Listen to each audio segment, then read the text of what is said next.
So one of the things I want to talk to you about today is this one. People buy from people they like. If you were here yesterday in my talk about social media, it's the same idea. When you're doing online marketing or when you're doing anything, you need to make sure that what you're doing, people like and people want. And a lot of people don't do that.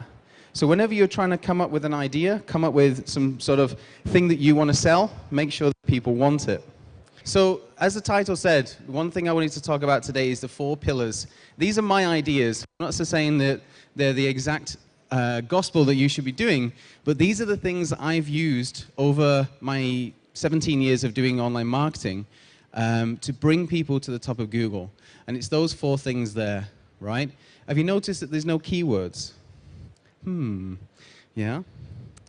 So one of the first things we want to talk about is just a little success story. This one, Indigo Pearl, was a website that I worked on, and they wanted to be top of Google for fine dining in Phuket. And it took us, for this place, only 2 weeks. Only 2 weeks to get to the top of Google.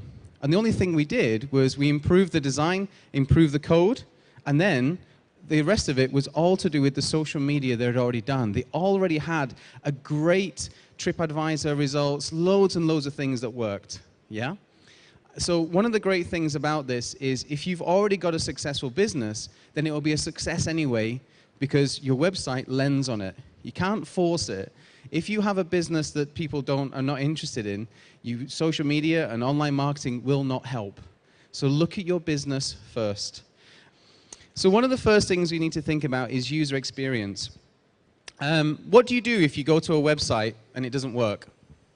Go somewhere else, yes. So if you try and book a flight or whatever, and then you can't see it, you can't read it, you just go somewhere else. So what's the point? And a lot of people spend all this money on social media marketing, on online marketing, and their website sucks. It's like having a restaurant with really bad food. You spend all that money on getting people there, and your food's horrible.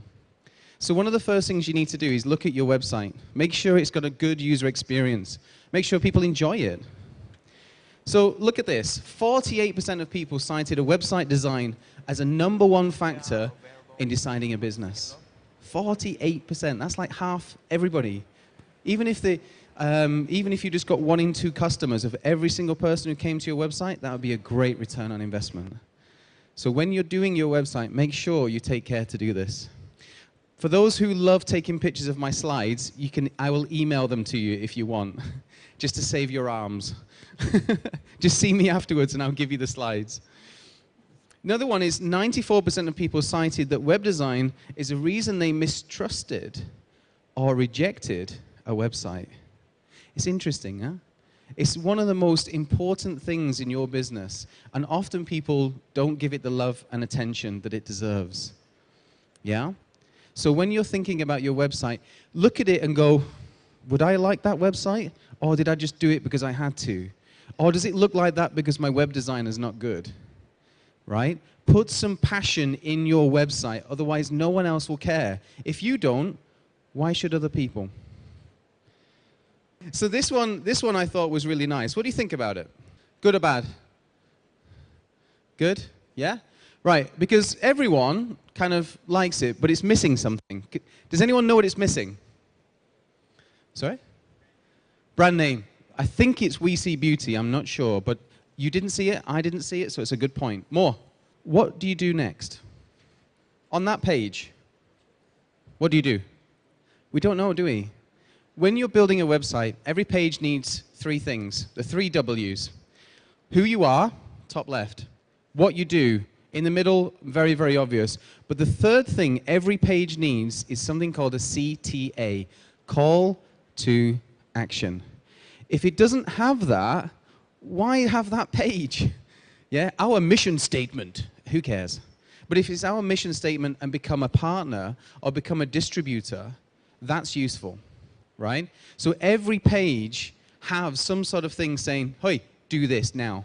Subscribe, download, add this, join. Every single page. Otherwise, why have it? Another one is, and I hate this, you know when you go to like restaurants and the menu sucks so bad you can't read it, right? And you just go, that one.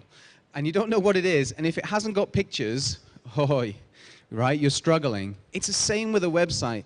People should, it's not that it should just be readable. It should be that people want to read it. So when you're doing your website, here's a nice number to remember, 16. Have 16 as your minimum text size, and your website will be more readable, all right? What a lot of people do is they go, I know, everybody cares about my business, and they want to know everything in this one page, and they make the text really small. No one cares. Sorry. No one cares. They just want the information to help them. They're looking for something. Give it to them in a clear way. 79% of people said always scanned. People don't read.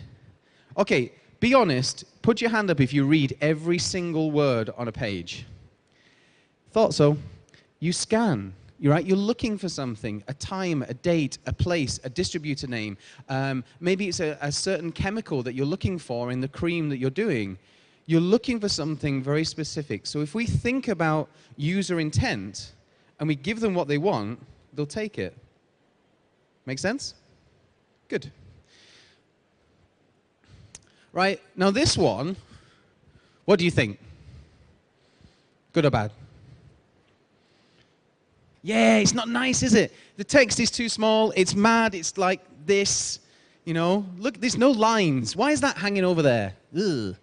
Yeah, right? If that was my student, I'd shout at them. Give me some lines. Give me something readable. Give me something, a story. When you have a page, give me a story. That just looks like someone went, ooh, content. Yeah, I love it. It's new. It's vogue. It's not. It's annoying.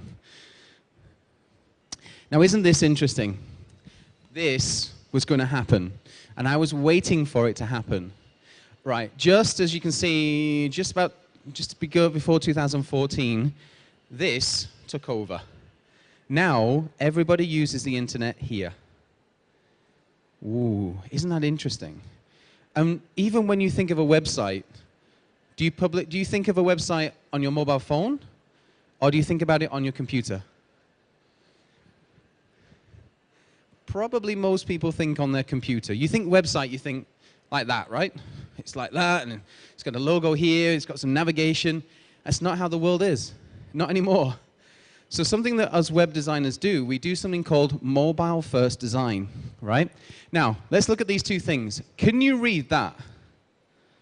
No, that's not a mobile responsive website. Can you read, well, you can read that top little bit there, but you can read that a lot better. The left is right, sorry, the left is correct, the right, the right is not. And that is something you need to fix. Go to your website right now, of those people who said they have websites, and check. And if it doesn't look nice, doesn't adapt, doesn't respond, you are missing out on a huge amount of people, like most of them. Make sense? This is good.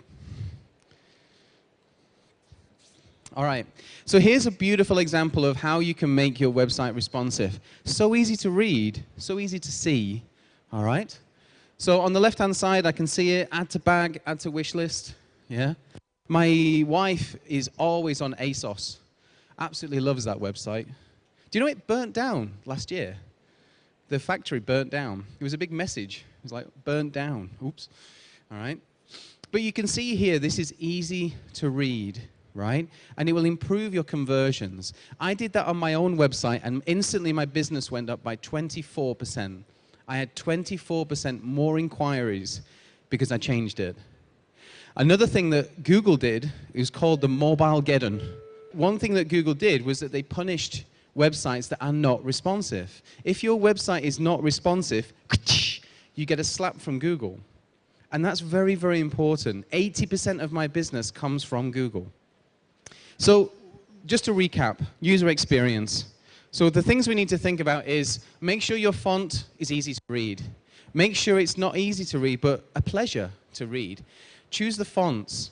If you go to google.com/fonts, there is 730 fonts for free, and they are beautiful, apart from Lobster. Please don't use Lobster. It's horrible.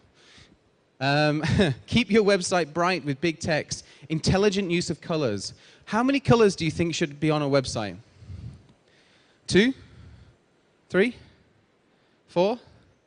The answer is it depends. It depends on your brand. For example, if you want to go for something like this, I mean, this is fine, but you couldn't have that as well on the same page, right? You can do it to give it different meanings, which is absolutely fine.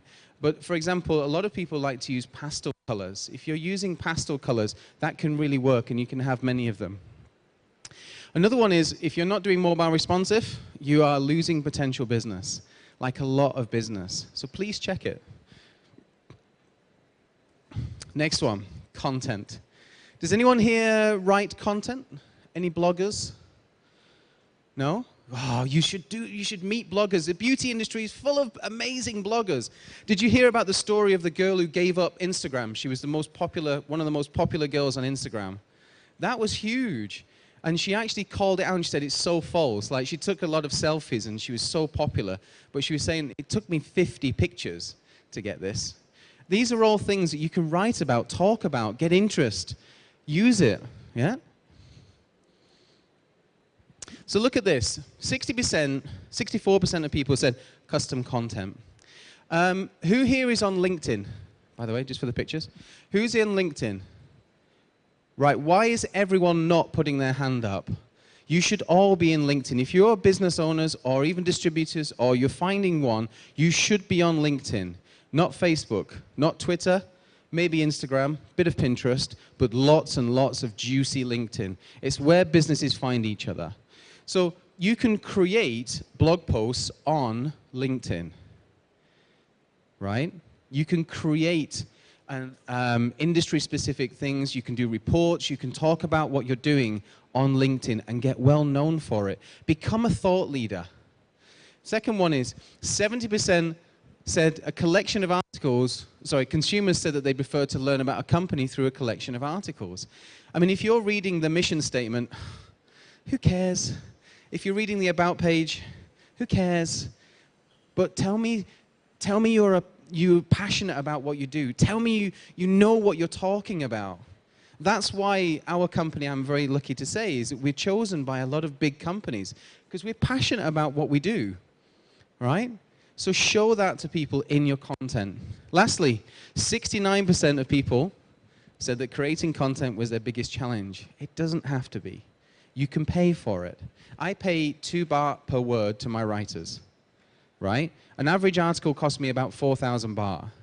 But that is much more worthy than just 4,000 baht on pay-per-click, on AdWords, because that article will constantly help my website be top of Google. You type in anything about courses in Bangkok, we're there. And we'll always be there because we're passionate about this, right? When you build content, it's money in the bank. It's an investment. Use it. Right. The question is how? How do you make content? Well, number one, start brainstorming. Number one, so where is my target audience? Are you targeting ASEAN? Are you targeting North America? Are you targeting wherever you are? Who are you targeting? And what kind of things are they interested in? So for example, people in Thailand really don't like to read. So if you want to do that, you want to have lots of pictures, and Instagram is massive here, absolutely nuts. Just out of interest, if you are targeting Thailand and you want to sell a product, then do try and sell on Facebook. I would not say that in any other country, but Thai people like to buy on Facebook. They don't mind. And, you know, do the bank transfer thing, which is crazy, but they do it here, right? So you can sell things. Number two is, what kind of websites do they frequent? Are they interested in gossip? Are they interested in the latest technologies? Are they in the latest information about the sector? What is it that they like? Take a moment to think about who you're targeting. Think of a minute, just take 1 second to think about your last customer. Who are they? What did they like? What questions did they ask? And then build content for that person. Yeah? Next one is ask them, what problem do they have and what problems do I solve? Good. And number 4, ask them. Like I said, if you've had a customer before, I'm hoping you all have, ask them, what did you like? Oh, I like tutorials. All right, here's another tutorial. Oh, thanks. Yeah? Give them what they want. It sounds so easy, but people don't do it. Next thing to do is create a mind map. right? So create what you are, right? So if you're a beauty cream, you're a distributor of machines, whatever you might be, think about all the things that you do, right? Think about all the things that you're worried about. Let's say that you're a distributor of machines, right, for the chemical industry and for the beauty industry. Maybe there's something in there about health and safety that someone needs to think about.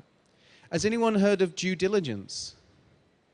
Okay, due diligence means if you have waste, you have to, it's your requirement to deal with that waste properly. And if you want to work with a UK company, they have to care about that. If you just kind of go, oh, I'm making this lovely stuff for you, and all the thing goes in the river, the company in the UK is liable. So they need to worry about that. So why don't you write some content about that? Give them what they want, and they'll buy with you. Next thing, start doing your content. And these three things work, right? You've got educate, edify, and entertain. So answer a question, educate them. 14 ways to make packaging more interesting. Another one is be of general interest. Maybe you're talking about photography like this. It's beautiful, huh? Maybe you're talking about how to do photography of the hand. I don't know, right? But talk about general interest things, the trends. Talk about this event. Next one is give a unique point of view.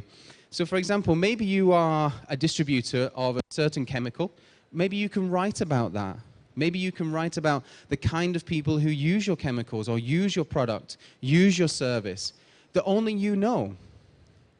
You have all that experience. Share it. And then people will trust you as a thought leader. The next thing to do is start writing out headlines. Right? This isn't going to be interesting. Okay, let's see. I'm going to come over to someone in the front row in a minute, so I won't pick on you. Maybe I will. Right. If you want to do a headline, here's a good way of doing it. Right? Here's 3 ways. There's 10. There's loads, actually. Right? Who else wants... Right? For example, who else wants younger looking skin? Yeah, I do. Yeah. Another one, here is a method that is helping blank to blank. So you could use that as a headline. Here is a method that is helping mums to feel more confident. I stole that from Dove. Last one is everyone ought to know about. All right? So everyone ought to know about Okay? So let me try. I'm going to pick on you. Sorry. So let's try this. Who else wants? To be beautiful. To be beautiful. Brilliant. You see? Easy. Just have to have a little bit of imagination and done. Who else wants to be more beautiful? Well played. Well done. Thank you. So let's recap. We've got content targeting, creating targeted content. Number 1, spend time researching. Isn't that number scary? 2,000 words. Oh, no. But it's true. Only about 10% of the content you create is of any use because it needs a link. And we're going to talk about links in a minute. So if only 10% is useful, why don't we make that 10% count? Spend time writing a proper article. Spend time researching it. Love it. I feel so proud when I hit publish. And if I don't click publish because there's no point, right? Feel proud of your content. Know that you researched it. Know that it's going to attract people. Make sure it answers a question, right? When you go to Google, what do you type in? A question. What's the best way of getting more customers? How can I get more distributors? All of these questions, you can answer them. Next one is add value. If your content doesn't add value, if it doesn't make people want to bookmark it and read it later because they have to read it and they feel like they're going to miss something, don't write it, right? Got to make sure that you're really getting people to want to love your content, or just don't bother, because it won't do that, attract links, and that is where it counts.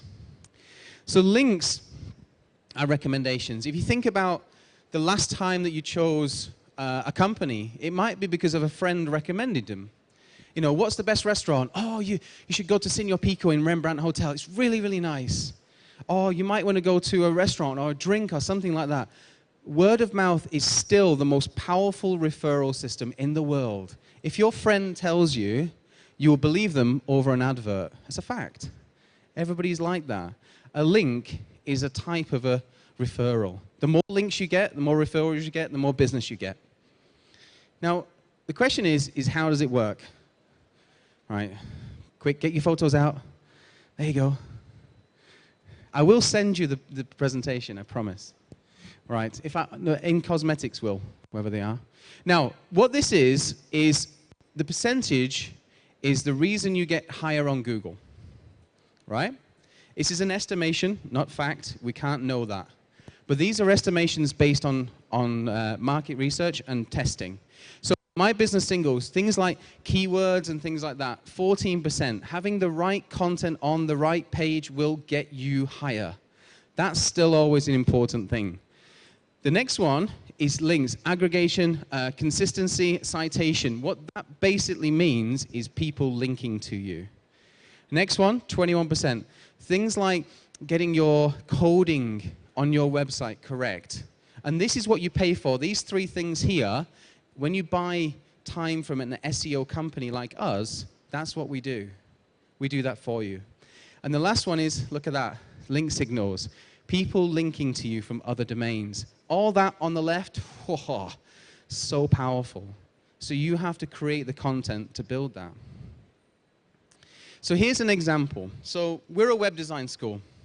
We teach people web design. And what we did is we contacted this company called Foundation, and we said, thank you. we really like your stuff.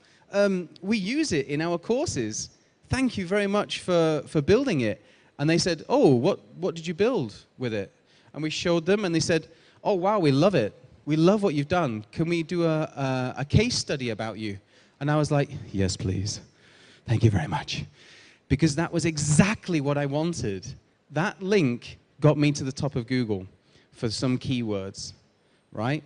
For our agency.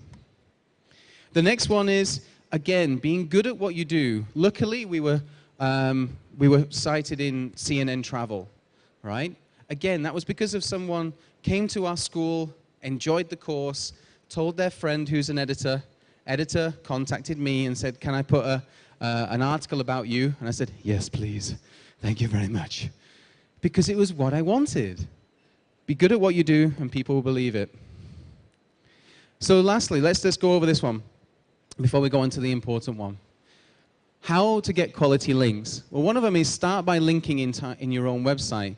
If you have articles and blog posts and things like that, link to your products, link to what you do, link to the contact page, call to actions, have them, use them. You've got the content, so link to it. Think of your website like a never-ending story. Everyone should go to a page and go to the next one and the next one and the next one until they get their wallet out and they give you some money. All right, until they do that, keep them nice, keep them happy. Next one is research other websites with similar content. See how you can do it better. Look at your competitors and go, I can do better. And do better. If you don't want to, don't bother. I'm not trying to force you. But if you are passionate about it, you'll get very good returns. I do not pay for any advertising ever. Ever. Right? Next one is keep your eyes open. Always opportunities to get a good link, right? Oh, yes, there we go. There's a link. Try and get those links. Build those real personal connections. And there you go. Go to events. So for the people in this room now, start talking to them. Maybe there's a blog post that you can do, or some sort of content, or a connection. And you can all help each other. Is it interesting that everyone in this room could help people get to the top of Google? Lastly, the last pillar of online marketing is social media. So I'll tell you a story. So it was my wedding anniversary about 2 weeks ago. And I thought, I'll take my wife to a very, very nice restaurant. And I thought, what I'll do is I'll try and spend the most amount of money as possible, because that's going to get me the best restaurant. So I looked for the best reviews, and I found the restaurant. And we went to the restaurant, but it was empty. There was nobody there, right? It was just maybe a bit too expensive, right? And she wouldn't go in. I said, but the reviews are awesome. The pictures are wonderful. The food's going to be fantastic. And she said, nah, there's nobody there. Luckily, I got away with buying her noodles, and she was very happy. Yeah? I'm not cheap, don't say that. But the idea was that social and things that have a lot of action going really matters.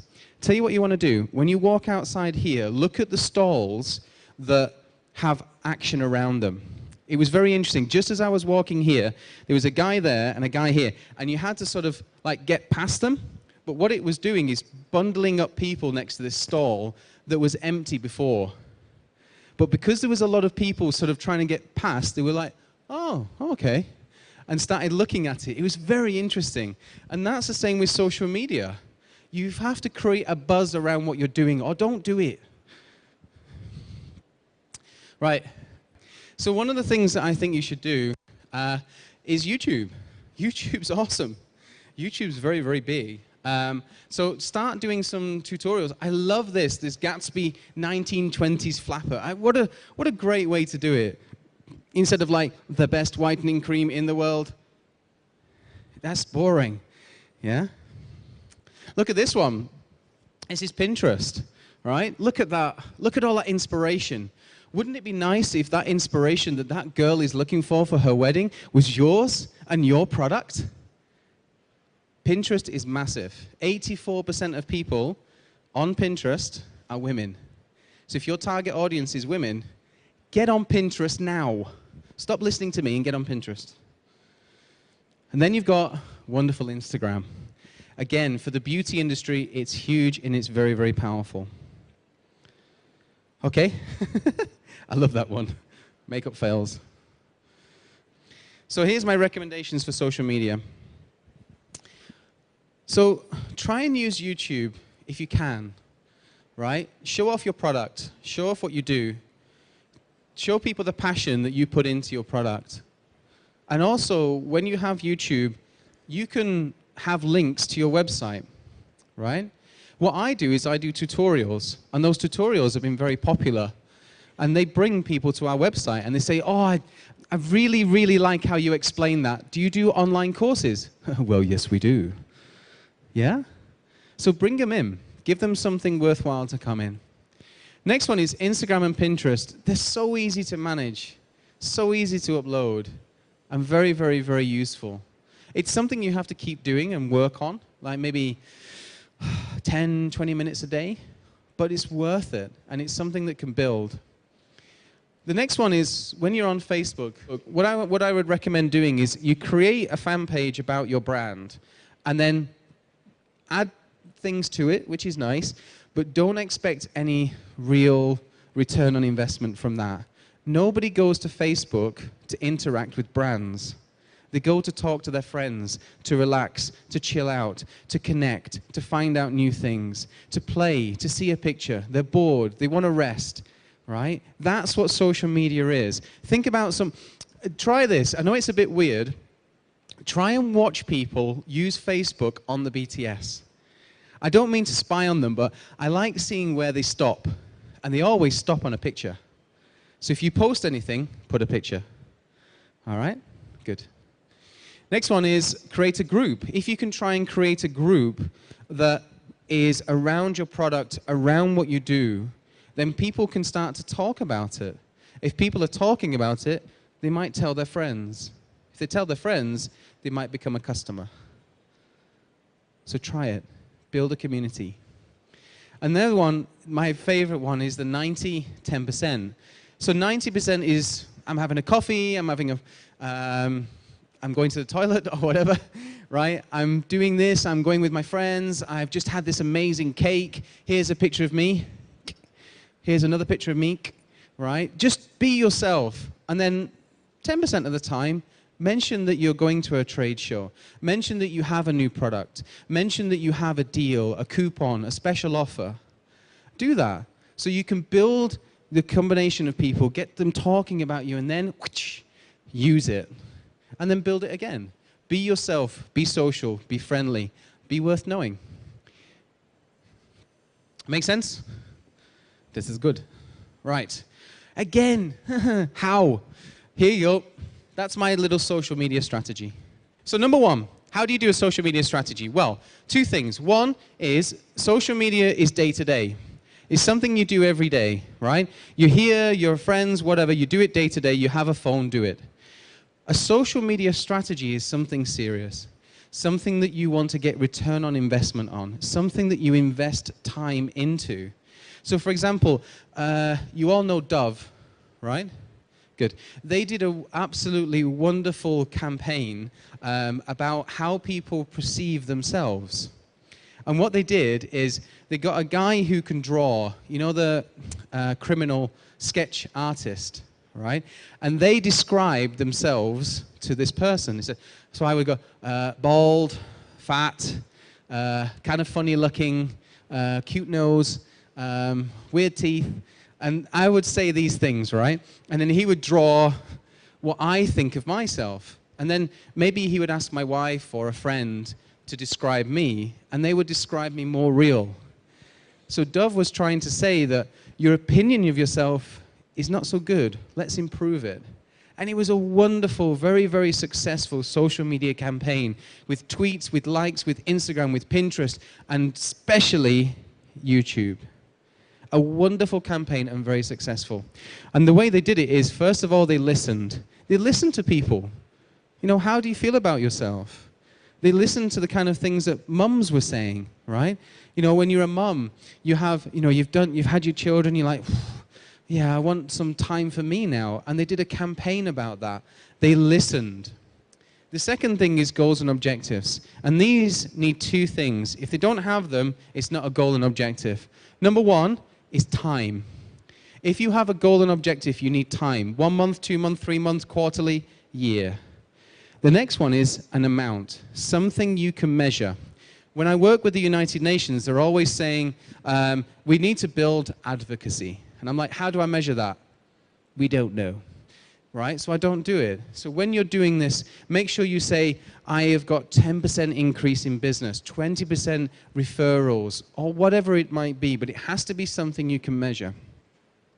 The next one is develop a plan. Come up with an idea.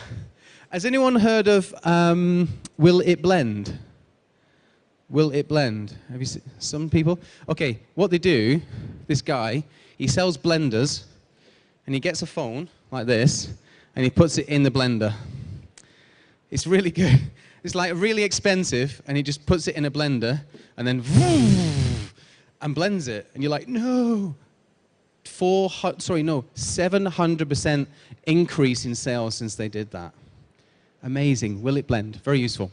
Another one is develop the content. Do you need a video? Do you need a poster? What do you need? Right? Develop the content. Maybe you need a website. Maybe you need a fan page. Maybe you need a coupon. Whatever it might be, you need to make it. And then engage. If people are starting to interact with you, right, say thank you. Right? Say hi, you know, thank you very much. I did that recently on my Facebook. I asked people to take a selfie, right?